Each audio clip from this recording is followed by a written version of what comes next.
Dog strangling vine removal continues, and it's really critical that we do it now. It is about the third week of July now, and the pods are starting to be produced. So this is what they look like.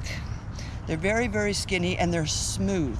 So unlike the milkweed pods that you'll often find, these have a very, very smooth touch to them. I'll get off the path here before I get run over by a cyclist.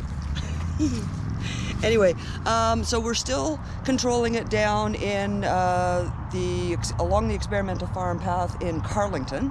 I've just done a round here, concentrating, mainly on getting these ones out, but anything else that is obvious that we've already cut once, we will cut again and really, really close to the base. So I may be able to show you one. I think in a previous video I had mentioned that if you cut it, it can produce another flower. So here's one that was cut. Oh no, wait a minute, that's not what I'm talking about. Anyway, I'm sure I'll find it the moment I leave. But yeah, it sneaks in behind there. So don't forget to sort of look in as well. And when it's under shade, the pods are a little bit more obvious because they're a little bit more on the yellow side. And as long as they are green, they can be just tossed into with the trash.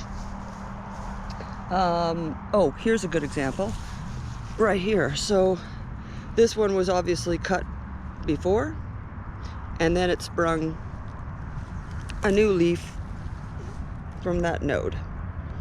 So as I said, it was kind of a weird year. They were able to flower again after we cut them, and we were pretty patient this year. We waited until late June. So instructive for next year, right? So maybe we have to be even more patient and wait until the pods come out and then do the majority of the cutting. So that'll save some time probably. So here we are, we're very close to the Maitland entrance of the experimental farm path, and I can show you a few spots that we could definitely use your help in. So there's a whole patch over there. You'll see the flowers in the back, not this Canada thistle. I'll come in behind, give you a better look. So there you go. So there's a patch here, although I may get energetic and get rid of this one tonight. You never know.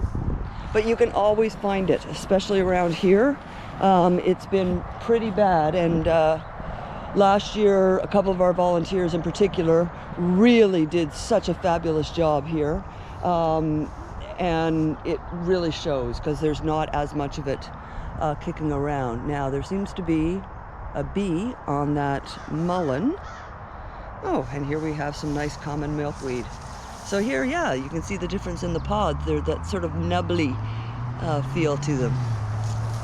So this is not a native plant, but it is kind of naturalized. They call it cowboy toilet paper.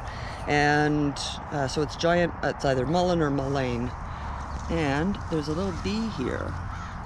I don't know if that's a male just snoozing for the evening, or if maybe this bee isn't feeling very well.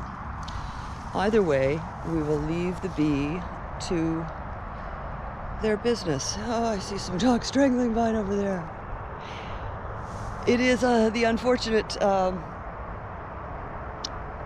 life of people who remove invasive species, that the moment you see, or that you think you're done, you see another one right in front of your eyes. Anyway, this one's actually very pretty. And I think I read somewhere that if you take the flowers and you dry them and then you burn them and you use the ashes in some way, add something, it takes gray out of hair. I've never tried it, and I'm as gray as a mule, so maybe someday when I have more time. What else have we got here? This might be a black walnut.